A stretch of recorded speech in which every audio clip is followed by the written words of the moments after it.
सभी नेतागण, यहाँ पर उपस्थित हमारे बुजुर्ग, हमारी मातृशक्ति, हमारे नौजवान साथियों का मैं हाथ जोड़कर राम राम सत श्री अकाल करता हूं और आपका चला हुआ एक एक कदम हमारे सिर माथे के इतनी ठंड के अंदर आप सबने जो उत्साह दिखाया है, जो जोश दिखाया है चौटाला साहब के प्रति, उनकी नीतियों के प्रति, और आपको उम्मीद है कि एक ही केवल शख्स है कि जो आने वाले समय के अंदर हमारे सिरसा का नाम रोशन करने का काम करेंगे। आपने देखा कि किस प्रकार से आज रोहतक वाले आ रहे हैं और लोग आ रहे हैं, यहां पे रैलियां कर रहे हैं। क्या जताना चाहते हैं? मैं इन कांग्रेसियों से पूछना चाहूंगा कि जब आपकी सरकार थी उस समय सरसा वाले किस तरीके से लाइन में खड़े रहते थे। अगर ट्रांसफर होती थी तो वहां के लोगों की मन पसंदीदा उनकी जगह पर उनको नियुक्त कर दिया जाता था। अगर नौजवान साथियों की भर्तियां होती थी तो केवल रोहतक और सोनीपत के नौजवान साथियों को नौकरियां दिया जाता था। सरसा के साथ तो ऐसा व्यवहार किया जाता था कि जिस तरीके से सरसा का इलाका हरियाणा का हिस्सा ही न हो साथियों। अब ये लोग यहाँ पर आके क्या मांगते हैं? मैं तो सच्ची बात कहने वाला इंसान हूं, मुझे कहने में कोई गुरेज नहीं है। ये तो परिस्थितियां थोड़ी सी बदल गई कि परिवार के अंदर आपस में कोई दिक्कतें पैदा होगी, तब ये जो इनके एमएलए कांग्रेसियों के बने फिर रहे हैं कि पिछली पैड़ी चढ़ के आगे आ गए, नहीं तो हमारा नंबर कदे नहीं लग रहा। आप सभी ने अपनी ताकत को समझना होगा साथियों। आपने देखना होगा कि आपके इलाके का कौन विकास करा सकता है। सिरसा के नौजवानों को नौकरियों के अंदर भागीदारी सबसे ज्यादा कौन दिलाने का काम कर सकता है। आज भारतीय जनता पार्टी वाले भी आ रहे हैं, लुभावने वायदे करते हैं, हम ये कर देंगे, हम वो कर देंगे, हम नशा मुक्त बना देंगे सरसा को। आपसे ज्यादा कौन जानता है कि महीने के अंदर सरसा अगर विधानसभा की बात करूं तो 20 से 25 नौजवान साथियों की जाने जाती। नौकरियों के अंदर शून्य।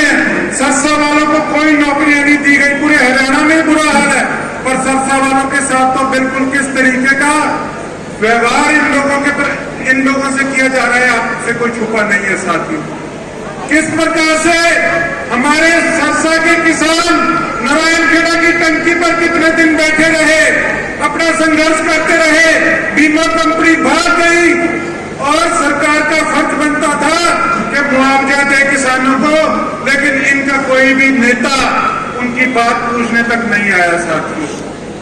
हमारे बंबूर माइनर, दिंगतानिया माइनर, न्यू मोचियारी माइनर 10 साल हो गए हमें संघर्ष करते को, लेकिन इस निकम्मी सरकार से 3 नहरें नहीं दी गई साथियों। किस तरीके से आपने देखा कि आपके जिले के अंदर कोई भी ढंग का अस्पताल नहीं है। जब भी कोई नेता आता है एक लॉलीपॉप देके चला जाता है कि थोड़े दिन के अंदर अस्पताल का निर्माण शुरू होगा। कब शुरू होगा? जो 9 साल के अंदर जो जाने गई हैं, जो हेल्थ फैसिलिटियां इन लोगों ने प्रोवाइड नहीं कराई, उसका जिम्मेवार कौन है साथियों? आज हमारी सिरसा के ऑटो मार्केट का क्या हाल है? माननीय मुख्यमंत्री आए और वहीं का सामान कहते हैं इसको बेच दो, इसी का पैसा आपको मिल जाएगा, उससे आप विकास करा लो और उसके अंदर कुछ पैसा भी आपका बच जाएगा। अगर यही कुछ ही करना होता तो आपको बुलाने की क्या जरूरत थी? आज इतना बुरा हाल है सरसा शहर का भी। अगर हम देखें तो आप देखिए कितने गड्ढे, सड़क नहीं आपको गड्ढे दिखेंगे।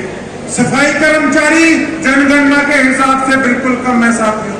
नगर परिषद के अंदर सरसा में किस तरीके से भ्रष्टाचार का बोलबाला हो रहा है, तब इन्होंने जब मैंने इनका पर्दाफाश करने का काम किया तो किस प्रकार से इस तानाशाह सरकार ने आपके भाई के SC ST एक्ट झूठा लगाने का काम किया साथियों। लेकिन आप सबके आशीर्वाद से वो धारा टूट गई, सच्चाई सामने आ गई। किस प्रकार से ये लोग प्रदेश को लूटने का सरेआम काम कर रहे हैं। आज गरीबों के घर तोड़े जा रहे हैं कह के कि ये अवैध नहीं है। मैं पूछना चाहूंगा कि सरसा के कुछ नेता किस तरीके से अनऑथोराइज्ड कॉलोनियां सरियाम काटने का काम कर रहे हैं, ये धक्का नहीं तो और क्या है सर। आप देखिए किस प्रकार से लोगों को परेशान किया जा रहा है। आज गरीबों के, कल एक यहाँ का पल्लेदार भाई था हमारे मंडी का, मेरे पास आए, 32-33 हजार रुपया बिजली का बिल आ रहा है। बताइए, अफसर को कह दिया कि इसका बिल ठीक कीजिए, और उसके बाद थोड़ी देर बाद पता लगा कि उसका बिल सारा 4,045 के करीब था। जो व्यक्ति तो किसी नेता के पास पहुंच गया वो तो अपना बिल ठीक करा लेगा, लेकिन किस प्रकार से आज गरीबों की जेबों को भी लूटने का काम ये सरकार कर रही है। किस तरीके से रोड टैक्स और फिर टोल टैक्स, किस तरीके से हाउस टैक्स, फिर प्रॉपर्टी टैक्स, ये दो तरह के टैक्स किस लिए साथियों। तो कितना बुरा हाल है आज हमारे प्रदेश का। आप देखिए हमारे ट्रकों वाले भाई किस तरीके से धरने पे बैठे हैं। आप देखिए डिपू वाले जितने साथी हैं आज वो धरने पे बैठे हैं, हमारे पटवारी धरने पे बैठे हैं, हमारे सिरसा के हमारे वकील साथी धरने पे बैठे हैं। ये धरनों की सरकार बन के रह गई है साथियों, बड़ा बुरा हाल है। और उसके साथ साथ जो हमारे खासकर इलाके की जो शिकायत है, जो मैं समझता हूं कि सबसे गंभीर जो मसला है वो ये है, जो गग्गर का पानी है, इसके अंदर जो इंडस्ट्रियों का, जो कारखानों का गंदा केमिकल वाला पानी गग्गर के अंदर मिल रहा है, वो ये हमारी जमीनों में जा रहा है। और वही पानी जो आज हमारे पेट में जा रहा है, उस पानी करके आज सरसा अगर विधानसभा की भी बात करूं तो 1 महीने के अंदर 100 से ज्यादा कैंसर से लोगों की मौतें हो रही है। तो इसको सरकार को चाहिए कि इस पानी को ट्रीट करने का काम करें, ताकि हमारे आने वाली पीढ़ी जो है, हमारे जो लोग हैं वो बच